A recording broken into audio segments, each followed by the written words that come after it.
Good evening. I'm Tim Bolton, Head of Programmes here at Dartington. And on behalf of everybody at Schumacher College and Dartington, I'd like to welcome you to this, our first talk in a series 2 of our online Joy of Six Schumacher College Earth Talks. And thank you all so much for supporting the work of Schumacher College. We've been holding Earth Talks for a number of years, face to face in the old postern and the Great Hall at Dartington. It's a fundamental part of our learning community. We look forward to doing so again as soon as is practical. However, Schumacher College has a very long history of debate and research around our ecological and environmental catastrophe. And it feels important in this moment of global crisis that we reach out to our community and those in search of a new normal. As in previous talks, the audience appears to be joining us from across the globe. I'm already seeing people from Norway and so on, and certainly Charles is also in America. I'm in the far southwest of England on the border with Cornwall. So although most of us are in some form of lockdown, the world feels increasingly interconnected and all of us increasingly interdependent. This first talk, this is the first talk in a series of 6, which will take place every Wednesday evening, and which I hope you'll want to attend. If you're new to the online Earth Talks, then all the previous talks are also available on the Schumacher College website, as is an archive of talks from the last few years. This series of talks are formed around the overarching theme, seizing the opportunity for radical transformation. Over the last 3 months, we've truly stepped into uncharted territory. Hello. Sorry, every time I say series, the Siri turns up. Simultaneously tragic, terrifying and exhilarating.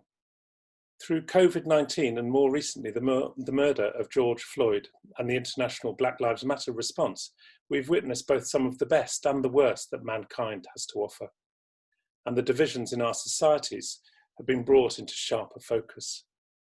Many of the world's more enlightened governments have made the kind of immediate, massive and radical changes to protect the well-being of their populations, which completely invalidates their previous slow and cautious responses to our current societal and environmental degradation. This moment feels like anything is possible. How do we resist squandering this opportunity and just return to normal, or even worse? So first, a few words about the format of the evening. In a moment, I'll hand over to Charles Eisenstein to present his talk. We do want the session to be as accessible and interactive as possible, so please do use the chat button on the bottom of your screen to share thoughts with us and your fellow audience members. And we'd welcome questions throughout using the Q&A link, again at the bottom of the window. Charles might respond to some of these questions as we go along, and I'll have a chance to put other questions to him during and at the end of the talk. In total, we anticipate this session to last about an hour. So let me start by introducing you to this evening's speaker, Charles Eisenstein. Charles is a speaker and writer focusing on themes of human culture and identity. He's the author of several books, most notably Sacred Economics and The More Beautiful World Our Hearts Know Is Possible.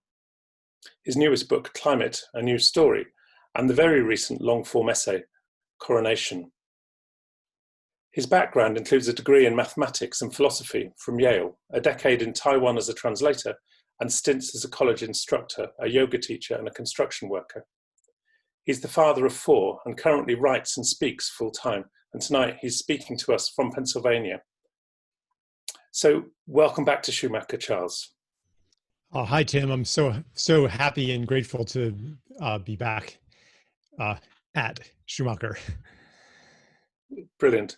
Charles, you titled this talk, Humus, Humility and Holism. Can you tell us more about this title and your thinking behind it? Yeah, well, first, all 3 of those begin with the letter H. So I thought that was gonna make for a good talk. And there's also a nod to Satish Kumar's association of soil and soul, and then also to Schumacher's motto of hands, head, and heart. So I thought that was, some good references there. I want to say, as you were introducing the series, I had fond memories of the Great Hall in Dartington, where I have spoken before, and I'm happy to to try it this way. We originally we were, you know, I'm like, okay, how do I make a speech online? Because when I'm actually in front of an audience, I can see the faces and feel the energy in the room. So I'm not just saying prepackaged words, but I'm actually in a kind of a relationship.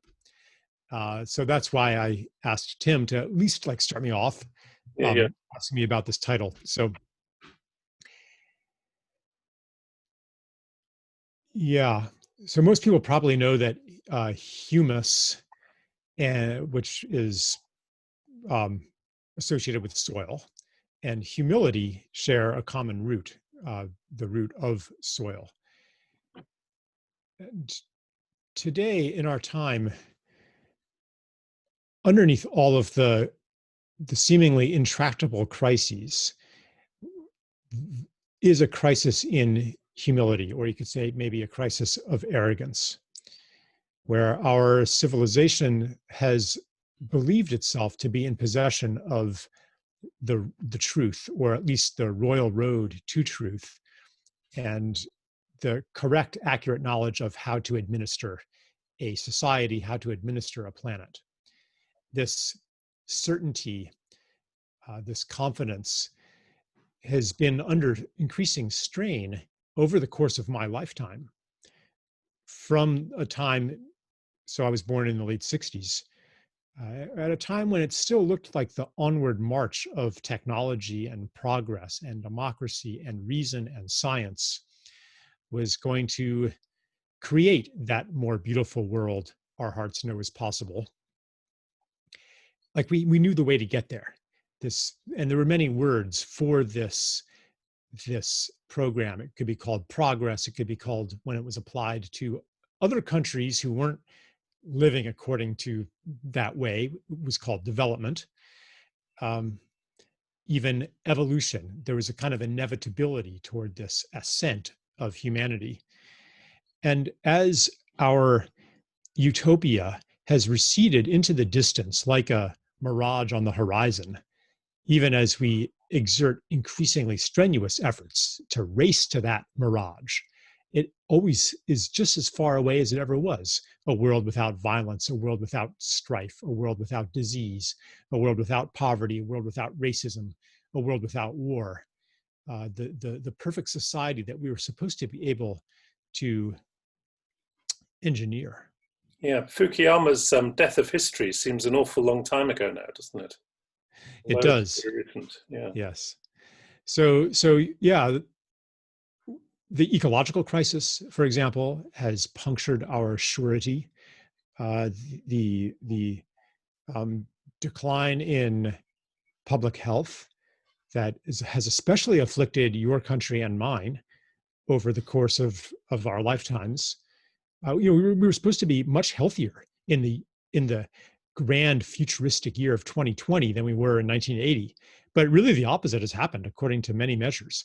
I was just on a call with Dr. Zach Bush, who pointed out that the prevalence of, actually I will get to humus and humility and holism soon, but he pointed out that he pointed out that the prevalence of childhood diseases, of childhood chronic conditions in 1980 was 1.2%, and now in this country is 52%, which includes things like anxiety disorders and allergies and autoimmune conditions and autism and diabetes and all these things, like 40 or 50 times higher than it was.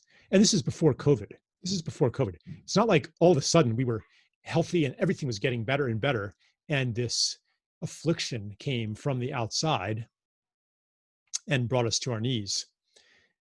In fact, one could even say that that all of the focus, almost obsession on COVID-19 is kind of a venting of this long seething anxiety about, and very rightly so, about our health.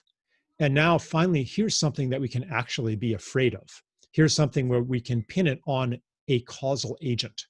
Mm. And so this is starting to get a little bit to holism, because that pattern of finding the one thing that can solve all of our problems, that the cause in a linear chain of cause and effect, that pattern is a deep strand of our culture's DNA. That way of and I know that Schumacher College is involved in permaculture, which radically subverts that way of seeing the world when it comes to agriculture, where you no longer blame poor harvest on these bad things called weeds or these bad things called insect pests, but you see them as part of a larger whole. Yeah. And in our understanding of in our medical system, the same kind of paradigm prevails, where you try to find the causal agent, because then you have something to go to war against. You have something upon which to apply the mentality of domination and the technologies of domination. So reductionism is a close partner of domination, because you can isolate the variables and you know what to go to war against, you know what to control. So it's part of a generalized mentality of control that actually goes back many thousands of years to the origin of mass civilizations that sought to conquer nature and to impose domesticity on the wild. And what I'm seeing as a possibility is that this age of increasing domination, increasing control, increasing reductionism is foundering on its own premises.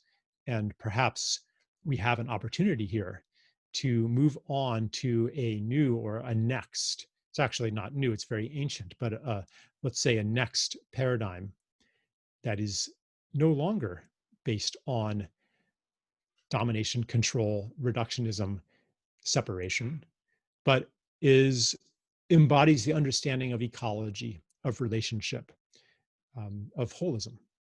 So those are some of the themes I was, intending to tie together here. Yeah. In some of your writings that I've been looking at, there's a sense that you're suggesting that the need for us to have an enemy is not merely a kind of a psychological need that we all have, but somehow underneath that there is a kind of sense that it's a desperate attempt by our governments in order to divert us away from the real enemies and to stop us talking about some of those bigger issues. Yeah, maybe I've got that wrong, but yeah, something like that. I'm not sure if it is like a conscious, deliberate attempt by the government to divide and conquer. But certainly when you have a population, like, so you say, okay, the problem is these bad people.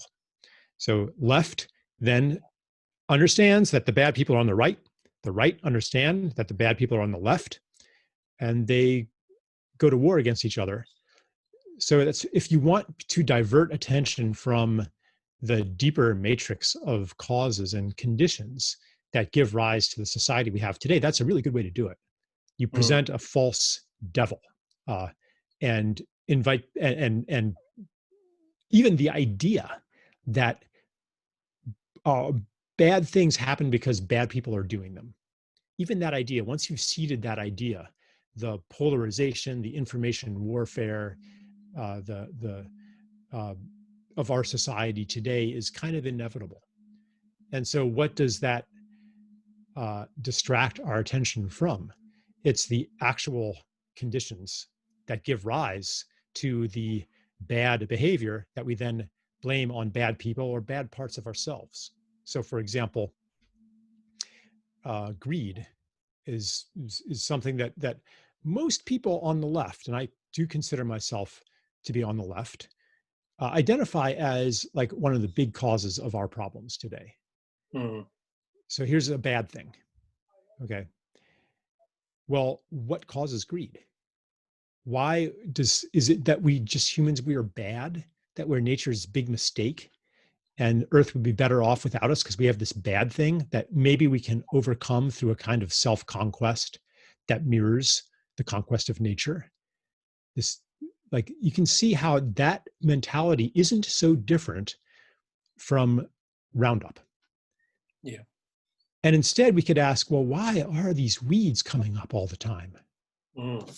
Why is this one weed maybe, or one insect proliferating out of control? Could it be a symptom of the destruction of biodiversity and ecology?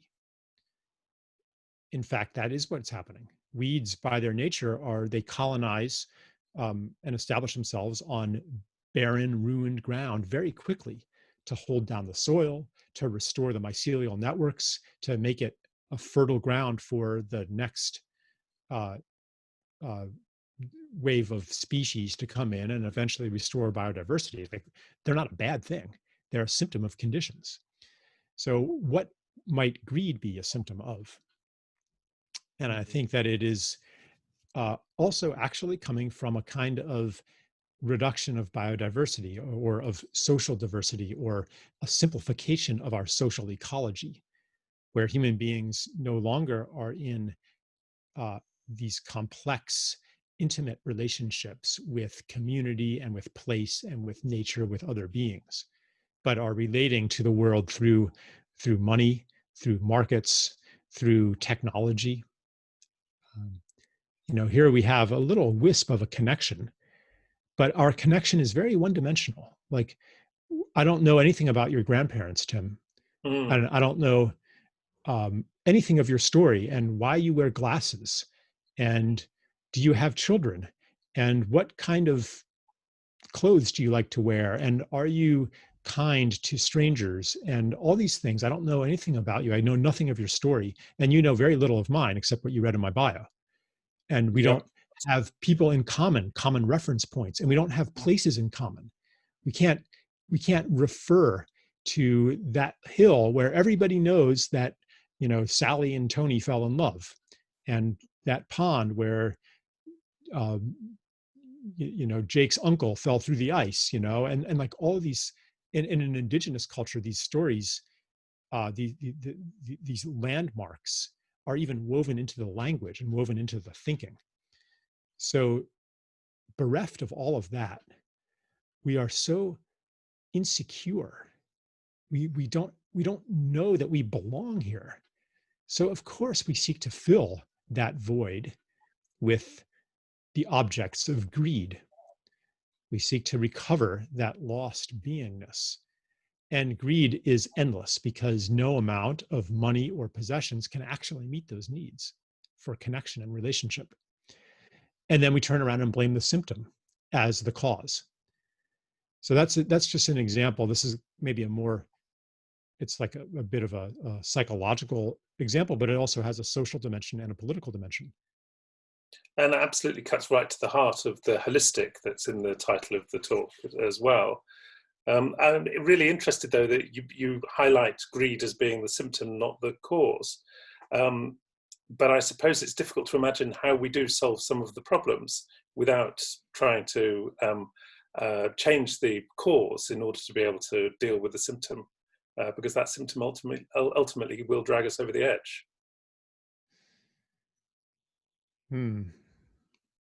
Yeah, I mean, symptoms can kill you.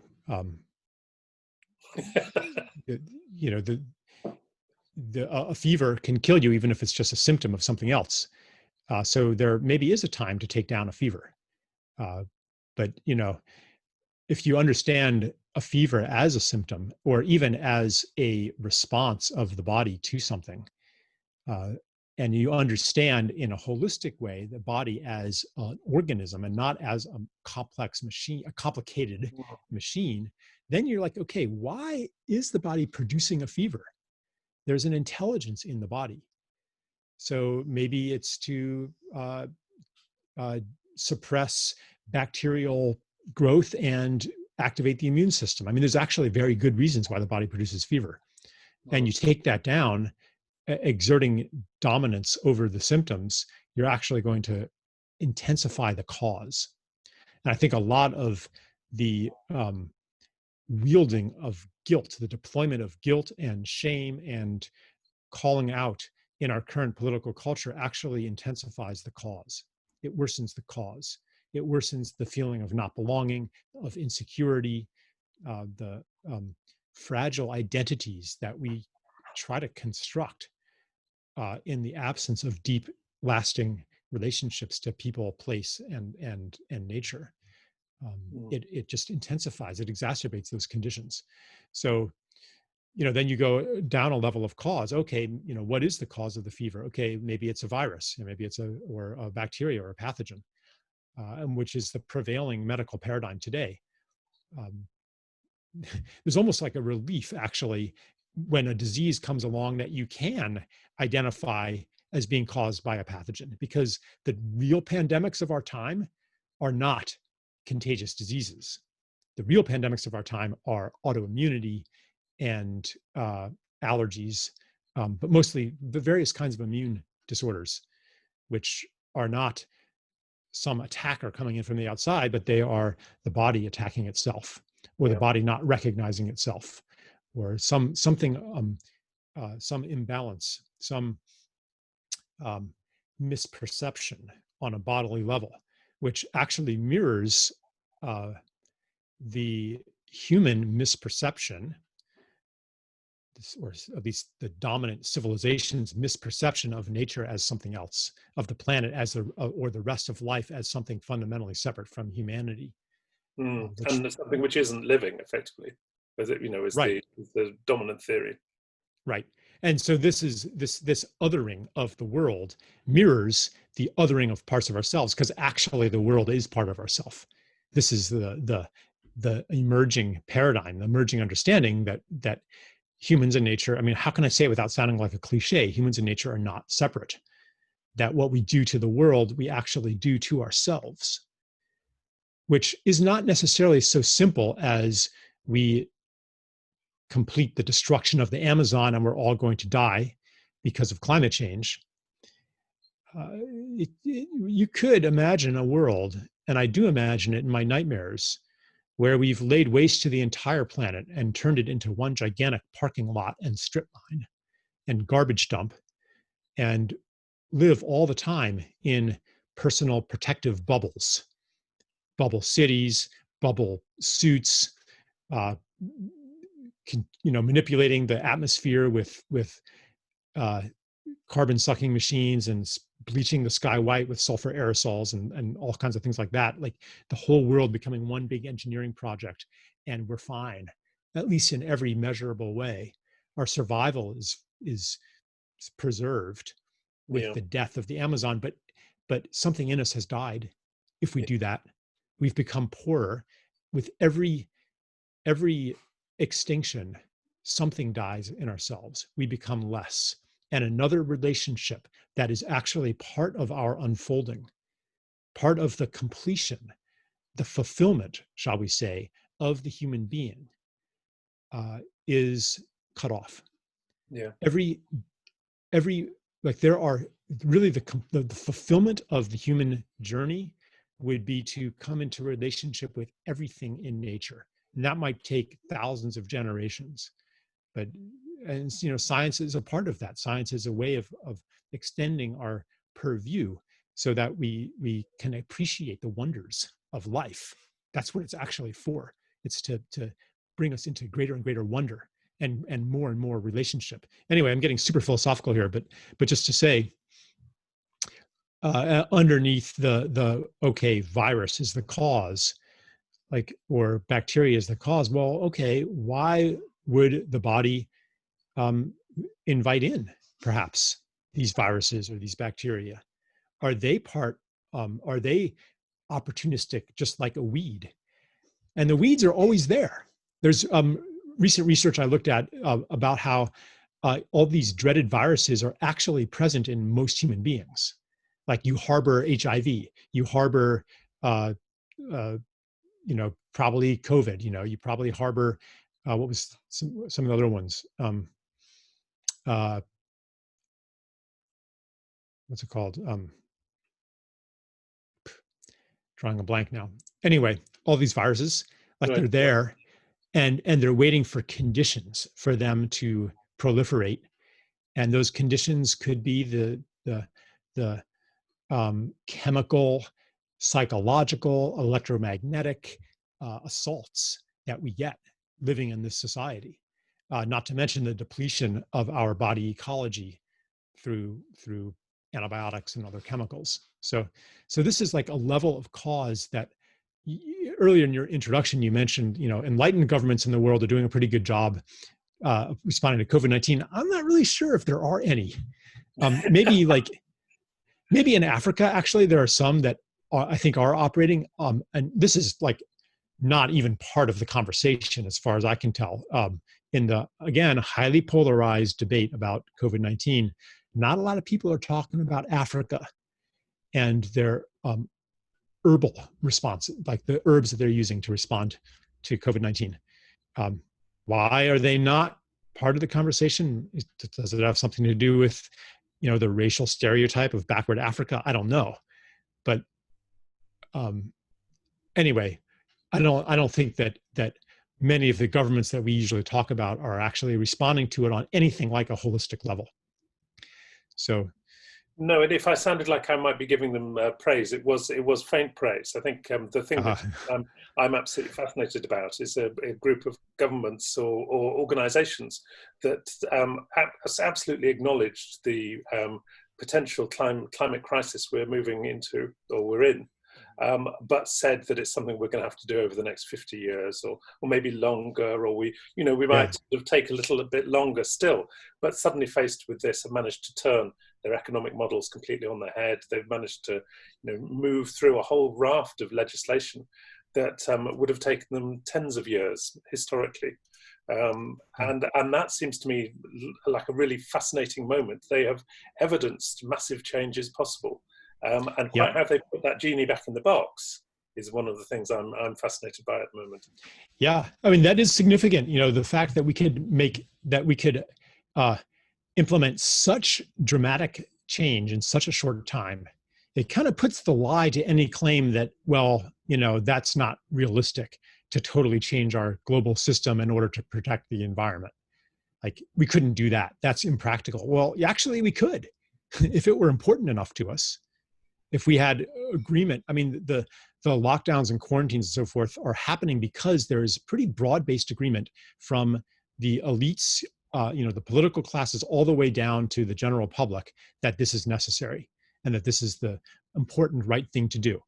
Now, you may or may not agree that it is actually necessary or the important right thing to do. That's a whole other conversation. But just the fact that it's happening shows us that, wow, if we are united in common cause, what limit is there to what we can do? And like in my climate book, I was like, I made this rough calculation about how much it would cost to convert, I can't remember, like half the world's land into regenerative agricultural practices. And it was like, a tenth of the military budget. You know what I mean? It's like, it's not hard. None of our problems today are technically difficult to solve. It's just a matter of our collective will. And our collective will comes from what we hold as a society as important and valuable and real and true. So it's a matter of consciousness. Yeah. And once we realize that, then we can maybe deliberately choose, rather than careening towards this eco-dystopia, this future of this concrete world, helplessly. It's like, this is not inevitable. We are unconsciously choosing something that we can make conscious and reorient around. Yeah, great. Could you maybe talk to us a little bit about some of the comments you've made around the current crisis and the way in which it sort of undermines our sense of living well rather than living longer, and the way in which we might want to have a very different relationship with thinking about ourselves in the world and our longevity. Yeah. Okay. So this has this I could take this pretty far back, but I will actually. One of the key tenets of the ideology of separation that holds humanity separate from nature and me separate from you, and narrates who we are as discrete, separate individuals. Okay, that's a pillar of the civilization that we have right now. That belief. One of the consequences of that belief. Hold on, let me just. I went back too far. Now I'm trying to build this bridge here. Okay, right, survival, right. So one of the consequences of this belief is that basically the purpose of life is to maximize your, in biology, it's your reproductive self-interest. So it conceives of nature as a war of each against all. And you know, this ideology is mirrored in economics, where everybody is believed to be maximizers of their financial self-interest. And if you accept our separation, if you accept that who you are is the expression of your DNA, for example, the phenotypic expression of your DNA, that's who you are, then you get into the whole selfish gene theory of evolution and standard evolutionary biology, and it seems incontrovertible, that belief. And therefore, and also socially, economically, as I was saying before, with the cutoff of these relationships, we do experience ourselves as a separate individual, much more than people in a village culture or a tribal culture would. So in that experience of being, then, and also having arrogated meaning, purpose, and destiny to human beings alone and not to the world at large, intelligence and consciousness to human beings alone and not in the world at large, there's nothing beyond ourselves to which to sacrifice. Therefore, the highest priority becomes safety, the extension of the life of this separate self. It becomes risk minimization. And we can see how our society has elevated risk minimization to a higher and higher status, even over the last 50 years. You can see it in the way that we restrict children and their freedom to play outside unsupervised. It's not safe. We see it in the national security state, where we're the highest goal is to keep Americans safe, or what, I don't know what it is in your country, but that's like, and then the proliferation of gloves and masks and everything in response to COVID, but it predates COVID. Food workers have been starting to wear gloves. There's just so many ways that we hold safety. And so in the COVID response, we're really seeing that, where saving lives, which is actually a misnomer. There is no such thing as saving a life. There's only postponing death. We're all going to die sometime. But our culture is so denying of death that we seem to think that if only we could stop these bad things from happening, we could live forever. And if we could live forever, then I would say maybe safety and risk minimization is the top priority. But if you know that you're going to die, the question doesn't become, how can I survive life? And make sure I live as long as possible. It becomes, how well can I live life? And that introduces other values besides life preservation and risk minimization. It introduces the values that correspond to living well and living fully. And as a society, those have fallen by the wayside in this mania for safety. And I don't want to sound callous here, as if, okay, well, some people are going to have to die so the rest of us can be free. I mean, we're talking about my own mother here, my own father. I mean, these are highly susceptible people.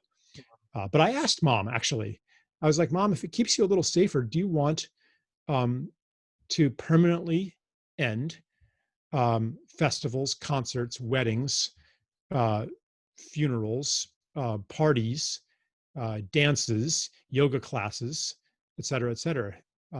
And, because it'll stop diseases from spreading, not only COVID, but the next one and the next one and the next one. Do you want that? No, she didn't want that. Another guy I know he's a doctor, and he was telling me about the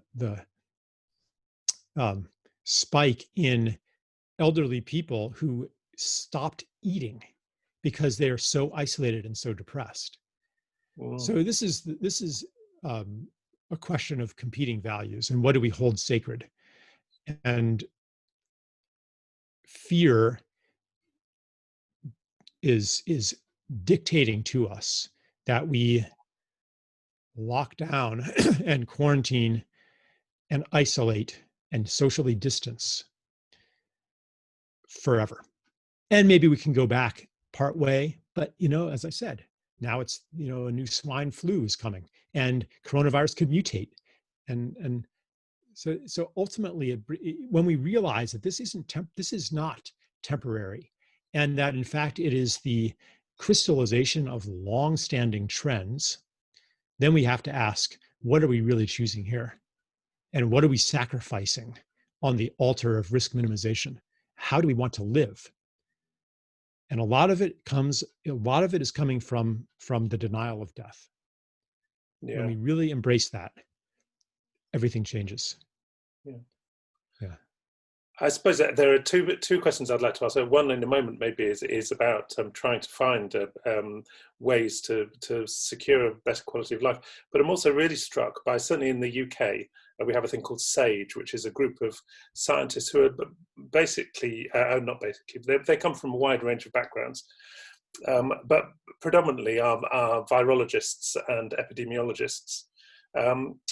Whereas I think the German system has a number of philosophers and so on. So there's a real sense that actually one of the difficulties we need to grapple with is our ability to be able to manage and deal with risk and be able to self-regulate. And I think in the UK, in the last few weeks, we've had various different stages of lockdown, at which the press have been very keen to show all of the ways in which we've immediately moved to excess and all poured onto the beaches or gone out and had raves in Manchester. But there clearly is a real societal problem with our inability to be able to understand and manage risk, and the way in which we've delegated that responsibility to our governments. Yeah, and the problem with risk, even as a concept, the idea that you can quantify risk is the same as the same problem as when you quantify anything. It's what gets left out of your numbers. This is a problem in the climate conversation as well. Like when climate and the health of the biosphere gets reduced to carbon emissions, then everything that doesn't measurably impact carbon emissions gets written off. Like it migrates out of the focus of the environmental movement. And the things that get left out that don't have obvious carbon numbers, like whales or sea turtles, or I don't know, owls, bats, honeybees. If in the end you find out that actually these marginalized, excluded beings turn out to be the most important of all. Let's take that as a general principle and apply it to human beings too. Like real health can be found by reforging the connections to the excluded and marginalized. And you could say bringing them back in, but I would actually say it's more like going out to play with them, to leave our bubble of control, our bubble of quantification that says this is important and here's how important it is. So the same thing with risk minimization, like what is included in those numbers, these epidemiological numbers, and what isn't? Is the effect on mental health included? Or what about the tens of millions, actually hundreds of millions of people on this planet who feed their families on the money they make that day in South Asia, in Africa, in many, many places in South America to some extent? Hundreds of millions of people, they eat because of the money they made that day. And what happens to them in lockdown? It's hard to see if you are a privileged Western white person, who's working from home. It's hard to see. And do the epidemiological calculations and the political decisions made from those calculations include hundreds of millions of Black and brown people who are now facing starvation? And it's not that their kid went hungry tonight. It's that their kid's gone hungry for a week or a month and they're wasting away. Like you can find the photographs and the videos online now. It's horrifying. the World Food Project of the UN, I haven't checked this for a few weeks, but a month ago they were predicting 265 million people facing starvation this year because of the lockdown. In any given year, between 5 and 10 million people die of hunger.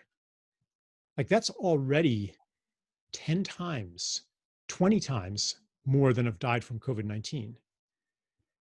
Where is the coordinated world response that says this is intolerable? We must value life, respect life. And most of them are children, by the way. Of those 5 to 10 million, more than half are children. Like, why aren't we not pouring out into the streets to protest this and to say society as normal cannot go on? I mean, we could ask the same question about many of the other things that are not part of our calculations and not part of, I mean, it comes down a lot to economic calculations, actually. So anyway, I just want to just kind of broaden our perspective here, because once you accept the terms of the debate as being about epidemiological numbers, you are implicitly saying that this is how we should make our decisions. And you are implicitly saying, I agree on that this is the important thing to be measuring. And this gets to the humility part. When I was conceiving this conversation, humility basically means putting down our habitual ways of categorizing and understanding the world and opening up to those who have those people, beings, and kinds of information that we have excluded, to bring all of the data points back in, rather than ideologically shielding and filtering out those that do not fit our preferred narrative. And I see this happening on the left and the right of the political spectrum, where if a data point comes in, if some study comes in and it corroborates and supports what you've been advocating, what you've been saying, then that is, you accept that and you spread it on social media. And if you read something that doesn't fit the narrative, like, either you just ignore it and assume that must be propaganda from the other side, or maybe you'll scrutinize it very carefully to disprove it, to debunk it. Where's the humility there? The problem is that, like, that's actually a good thing if you are 100% right about everything. Then of course you want to keep out, because anything else is certainly wrong. But are you actually 100% right about everything? Have you ever had a time in your life where you realized that you were catastrophically wrong about something? And if you are right now, what will it take to acknowledge that? And let me just say that generally speaking, and this is my opinion, I could be catastrophically wrong about it, but let me just say that our civilization, modern civilization, is catastrophically wrong about many of the things that it holds dear and holds certain. And the hope for this planet, for a beautiful future, is in our realization of that, so that we have the humility to source knowledge from outside of the civilization that we have been in. So especially that would be to source knowledge from the indigenous. And their ways of seeing the world, and also from the renegades of our own. Of our own civilization. I'm happy to see that you have Rupert Sheldrake in this speaker series. I can't say I agree with him about everything, but he is someone with the courage to ask questions that are forbidden. So I'm kudos to you for having him as part of the series. It seems that, and in terms of some of what you're saying and some of the writing I've read, you have a real question about the quantitative mindset, but also you refer to lots of other elements of the holistic world as being other kind of data points almost. Just interested in that kind of language that feels like, are you trying to slip into the clothing of the quantitative mindset in order to somehow trick the others into buying into your thought patterns? Yeah, I mean, to some extent, I probably try to use the quantitative mindset against the quantitative mindset and demonstrate. Sometimes I try to demonstrate how you can use data to support any position you want. You know, it depends on how you filter the data, how you select the data, what data you seek out to begin with. And I don't think that you know, my position is not that we should abandon the quantitative method, abandon empiricism and metrics and measurements. Really, it's to ask what is the proper role of these things. Yeah. Look, there are loads of really good questions, and it would be good maybe to start into some. And however we do this, we'll never cover all of the questions, and I really apologise. And also, I've got the unenviable task of trying to work out what links together, and you know, several questions that seem to cover some of the similar territory and so on. So I will try and get to your question, and I really let's plunge in. Yeah, let's plunge in. Let's do a few. I really apologise if I don't. So. Lee Norburn asked, hello Charles, could you say a few words about the practical things individuals, families, communities or businesses can do to take a positive step into a better future? I think Lee's coming from a similar position to my background is design, and so someone shows me a problem and I immediately want to start sketching a solution. But I'm not sure that's where you're coming from at all in terms of this. There's definitely a place for you know, people with that kind of mind and that kind of passion and calling. The problem isn't design. The problem is the parameters of design that we maybe take for granted and that guide the kind of designs we're making today. So like I get asked that question a lot, you know, what can people do? And there's no universal formula for that.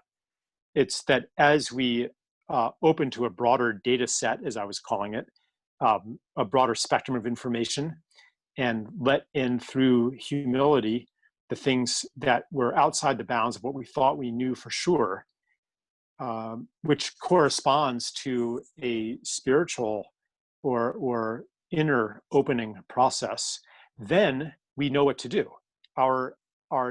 Because that becomes part of our navigation system.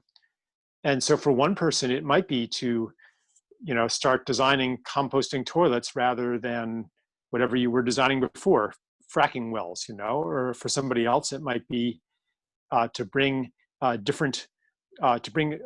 compassion into social justice work, to disconnect the idea of justice from the idea of punishment. Like just that can totally transform someone's work. And I can't say that one of these is more important than others. Or if you're an environmental activist, as you understand holism and the earth as a living organism, then reductionistic appeals to you know, metrics-based models and the fear that they engender, like those may no longer seem like the right strategy, and your focus might change towards soil, toward the humus, rather than towards solar panels, you know. And so I mean, yeah, I'm not here to tell anyone what to do, actually, is what it comes down to. Yeah.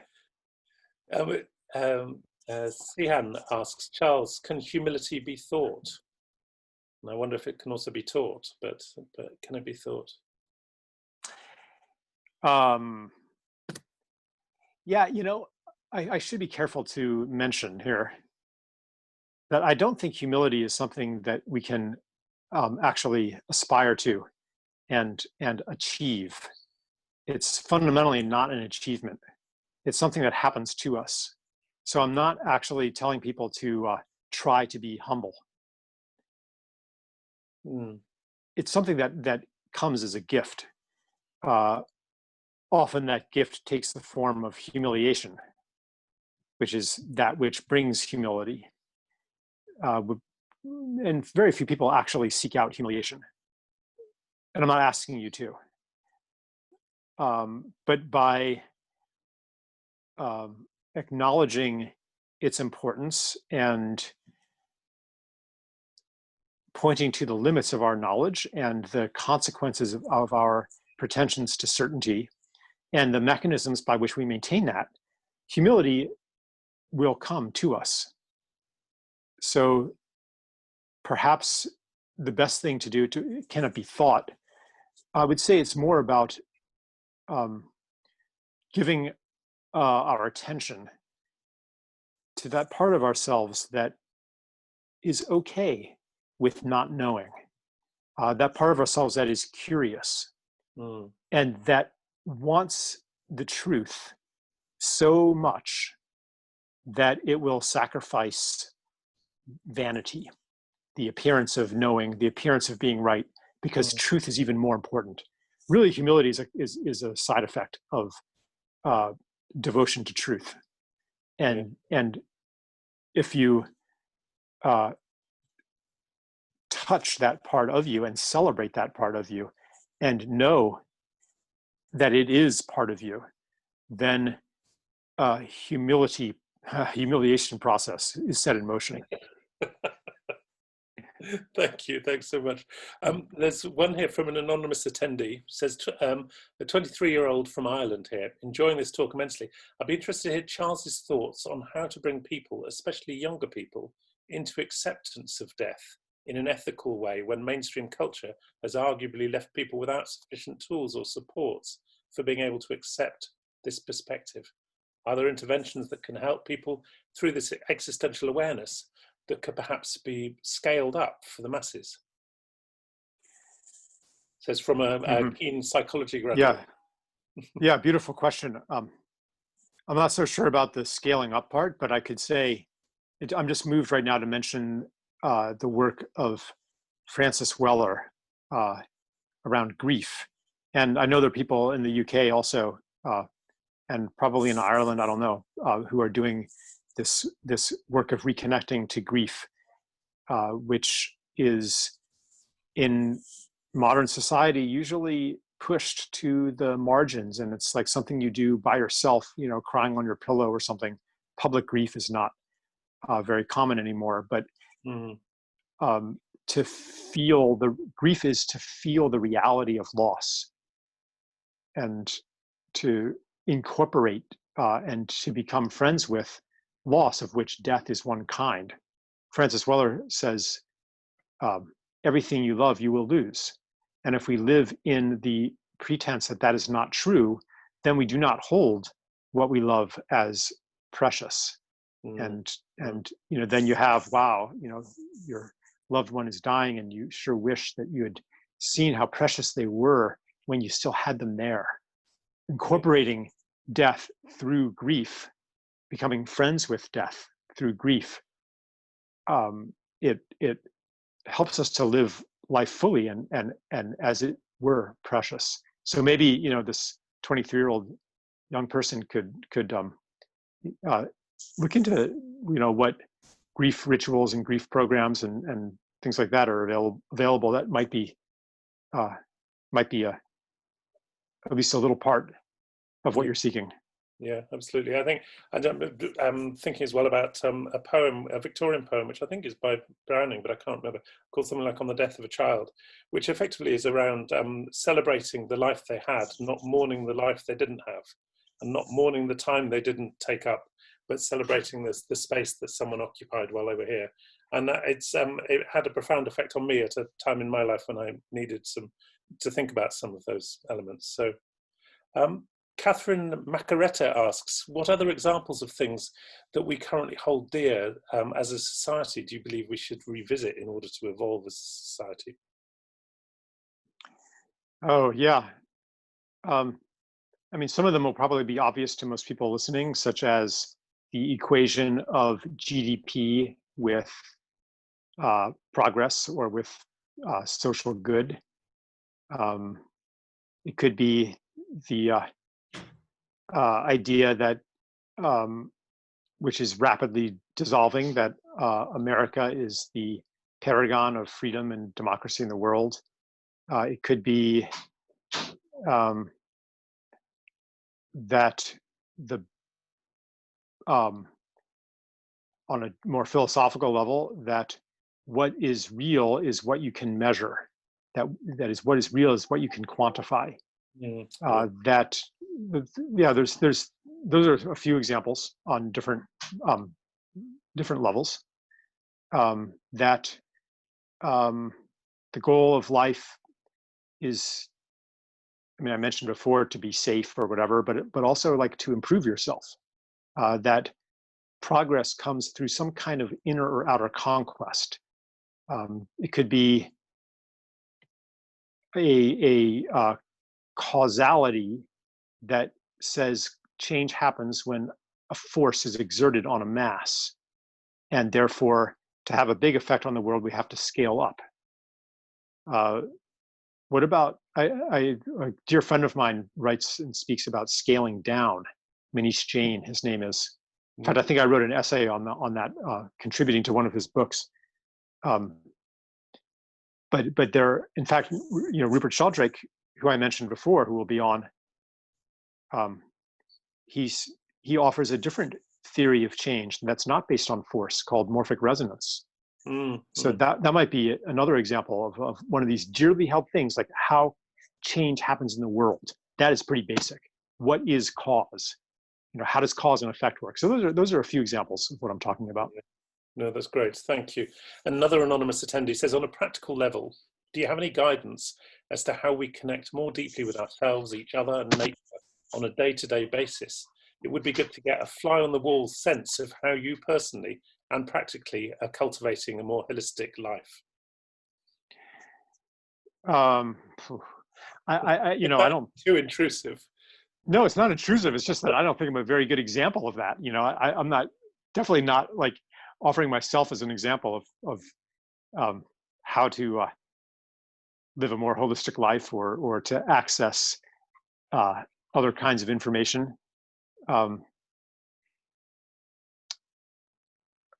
I guess all of these techniques, and there are many, many, many practices that have been long held outside the West, and that many in our own society are developing now, and that have been here and marginalized for a long time. There are many of them, and your discovery of those is a unique path that starts with accepting that they actually are there and that they are valuable. So many of them start with listening and observing. If you're watching nature and observing other beings with the idea that they are part of an orchestration of meaning that can communicate to you, then you'll start seeing the signs of that, and encountering the techniques by which to listen more clearly and to observe things that you hadn't been able to observe before. So it starts with an orientation. I'm not any kind of expert on the techniques or the ceremonies or the practices, but I do hold strongly and know and can transmit that they exist, that they are valid, and that you are not crazy for pursuing this way of being. Yeah, no, great. Thank you, Charles. Chris writes, we live in a world that's dominated by non-holistic media, education, economics, and politics. How, in the face of this, can we deal with the financial power that dominates our society? And I'm momentarily distracted because now my phone is about to run out of batteries. So to prevent a repeat of last time, let me just plug it in. And I'm sorry, I'm going to probably have to ask you to repeat this. See, like if we were doing this live at Schumacher, then I wonder what would have happened. Like, it was interesting because our first conversation yesterday, or a couple of days ago, when we were talking about this event, and I was saying how fascinating it was for me that Zoom has kind of flattened the world and brought us all into each other's living rooms, and I can suddenly travel the world and have conversations with loads of people who I never would have been able to afford to travel and see before or get in one place. And you said yes, but. And I was really interested in your but, because it seemed like there was a fundamental flaw in that this was a kind of engagement, but what kind of engagement was it against the kind of dynamism of real human contact? Yeah, right. I mean, this again comes down to what we can measure and quantify. Like everything that is coming through this through your computer right now is something that has been converted into data. And the idea that this is kind of the conceit of science, and the engineering technological mindset based on it is that fundamentally everything can be converted into data, that we can understand the world by quantifying it. So the idea translates into, the teleconference or something like this, as you can replace a gathering with an online gathering, which basically is saying that and maybe we still have some way to go, and we need VR, and full immersion, et cetera, et cetera. But the basic conceit is that we can replace the in-person gathering with an online gathering, and I don't think we can actually. That doesn't mean that what we're doing now is useless, but maybe this is an occasion to get clear on what we value about in-person gatherings, because it doesn't make sense actually for me to fly around the world and do all that. But there are things that happen in physical presence that cannot be replicated. You could say cannot yet be replicated, but I would say cannot ever be replicated. Anyway, there's a lot more I could say about that, because it's also on some level not true that my communication with you is only happening through this device. Yeah. No, I can absolutely feel that, and it's and I think it's that's one of the things which has surprised me about Zoom to some extent, is that there is something intangible that has a power that transcends it being noughts and ones happening. So what was that other question? So in fact, maybe if we move on to one last question, because I think we're now at 17 minutes past 9. Although you were missing for a period, I think this may be over longer than the period you were missing for. So let's maybe ask one more question. Is probably a good idea. And I'm really interested. That other one sounded good too. So maybe give me both, and then Okay. So the one that I think I started asking previously was, so we live in a world that is dominated by a non-holistic media, education, economics, and politics. How, in the face of this, can we deal with the financial power that dominates our society? Right. Yes. Okay. And you want to give me the other one too, and then I can kind of weave them together into a wrap up. Yeah. So Howard Evans asks, tell us about the conversation with Zach Bush and the idea of bringing philosophers and out-of-the-box thinkers with the virologists and epidemiologists. Okay, how do I combine these two? I'm not sure they're combinable, but good luck. Maybe so. This thing about what do we do in face of this economic financial power that is driving the world toward death, toward ugliness, toward destruction. I don't have a formula for that. I don't have a simple answer for that.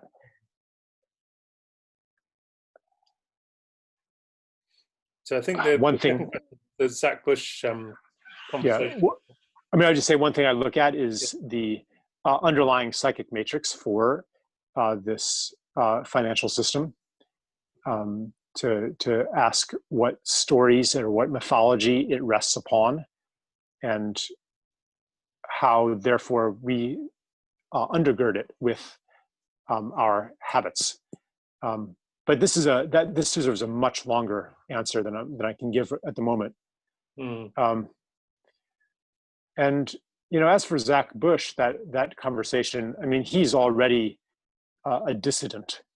And left the fold. He's, I would say, an apostate, actually, in rejecting many of the creeds that his training inculcated in him.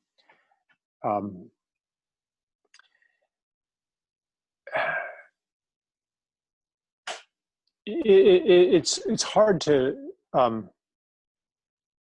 communicate with people who are deeply ensconced in the dominant paradigm, because even to adopt the vocabulary of their conversation is already to concede certain points. you know, even like if you're arguing about contagion, for example, then you're already validating that there is a category of contagion, like a discrete category of contagion. Whereas really maybe the conversation that needs to happen, and this is what I was talking to Zach Bush about, is to hold contagion as maybe a blurry subset of the phenomenon of genetic communication, where viruses are an agent of horizontal gene transfer among organisms and a main engine of evolution, and that the ones we call pathogenic are a very ill-defined subset of those, and that what we call infection, this is kind of what Zach was saying, is actually like nature's way of giving us genetic upgrades. So like this, to even think in that way, like someone will go there, but then it becomes like this philosophical thing and not directly relevant to public policy. And I think that we need to make that bridge, to bridge the epidemiology and the philosophy, which really is to bridge matter and spirit, ultimately is what it comes down to bring back in the things that are excluded.